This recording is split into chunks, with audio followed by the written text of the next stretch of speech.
Ya, pemirsa, banyak peristiwa-peristiwa yang terjadi pada tahun 2013 kemarin, di antaranya kasus-kasus korupsi, dan berikut ini kami hadirkan kumpulan vonis para koruptor yang telah merugikan negara miliaran rupiah. Mulai dari politisi, birokrat hingga maklar proyek pemerintah akhirnya takluk setelah diseret ke pengadilan tindak pidana korupsi.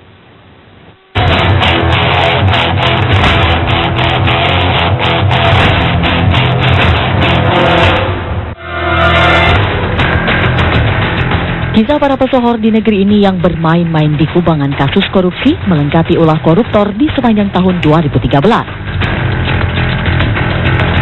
Mulai dari politisi, birokrat, hingga maklar proyek pemerintah tertunduk di bawah ketuk palu hakim tipikor akibat ulahnya. Kepada terdakwa Angelina Patricia Pinkan Sondak dengan pidana penjara selama 4 tahun dan 6 bulan. Sebagai pembuka, di awal tahun 2013, pesohor cantik yang menjejakkan kakinya di panggung politik nasional harus mengakhiri langkahnya di penjara. Angelina Sondak yang berani bermain uang gratifikasi akhirnya divonis 4 tahun 6 bulan penjara. Mantan Putri Indonesia ini menerima hadiah atau fee dalam pengurusan anggaran di Kemendiknas dan Kemenpora. Angie menerima uang sebesar 2,5 miliar rupiah dan 1,2 juta dolar Amerika Serikat dari grup Permai. Belakangan, Mahkamah Agung justru memberikan putusan kasasi bagi Angie 12 tahun penjara dan juga denda.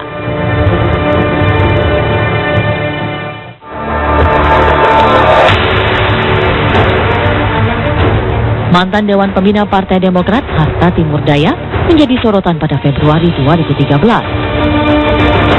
Setelah Pengadilan Tipikor Jakarta menjatuhkan vonis 2 tahun 8 bulan penjara dan denda 150 juta rupiah kepadanya. Pengusaha yang juga mantan Ketua Walubi ini terbukti melakukan korupsi bersama-sama dan berkelanjutan dengan memberikan uang senilai 3 miliar rupiah kepada Bupati Buol Amran Batalipu untuk kepengurusan izin usaha perkebunan sawit di Buol, Sulawesi Tengah.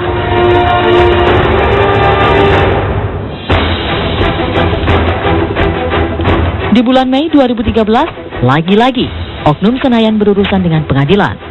Anggota Komisi 8 DPR RI, Zulkarnain Jabar, divonis 15 tahun penjara dan denda 300 juta rupiah. Bersama putranya, Dendi Prasetya, Zulkarnain Jabar terbukti melakukan korupsi pengadaan Al-Quran di Kementerian Agama. Zulkarnain dan putranya diwajibkan mengganti uang negara yang mereka korupsi masing-masing 5,7 miliar rupiah. Apa yang saya berlaku pada kita ini tidak ada hubungannya dengan organisasi, kelembagaan ataupun partai.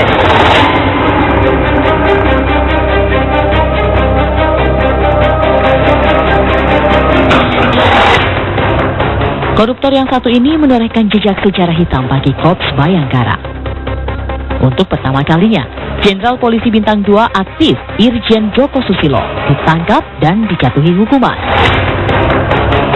Mantan Kepala Korps Lalu Lintas Mabes Polri, Joko Susilo, divonis 10 tahun penjara dan denda 500 juta rupiah pada September 2013. Joko Susilo terbukti melakukan korupsi pengadaan alat simulator SIM dan melakukan tindak pencucian uang hingga memperkaya diri sendiri sebesar 32 miliar rupiah.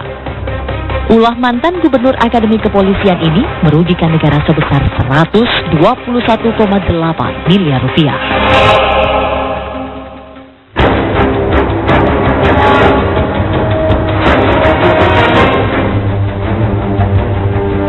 Oktober 2013, Majelis Hakim Pengadilan Tipikor menjatuhkan vonis kepada Waode Nur Hayati 6 tahun penjara dan denda 500 juta rupiah.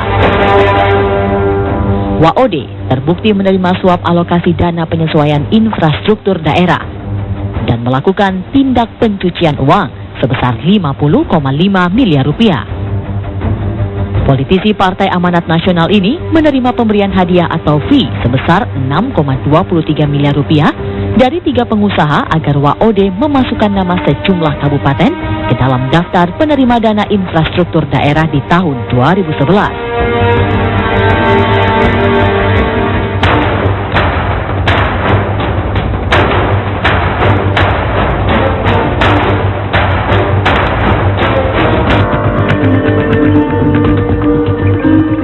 Bermain-main di proyek pemerintah, sosok yang satu ini rupanya mampu mengguncang bahtera Partai Keadilan Sejahtera. Ahmad Fatana, pria asal Makassar, Sulawesi Selatan, harus menerima vonis pengadilan Tipikor 14 tahun penjara dan denda 1 miliar rupiah. Ahmad Fatana terbukti menerima gratifikasi 1,3 miliar rupiah dari PT Indoguna Utama. Uang tersebut akan diberikan kepada mantan Presiden PKS, Lutfi Hasan Ishak, untuk memuluskan penetapan kuota impor daging sapi.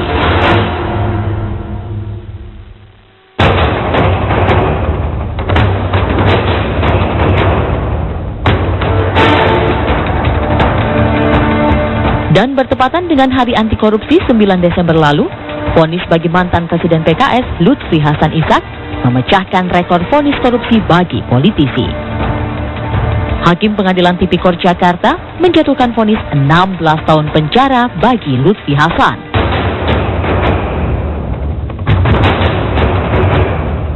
Vonis ini menjadi vonis hukuman penjara terlama di antara politikus yang tersangkut kasus korupsi. Menurut Hakim Tipikor, mantan anggota Komisi 1 DPR RI ini terbukti bersalah menerima suap dari PT Indoguna Utama sebesar 1,3 miliar rupiah dan melakukan pencucian uang.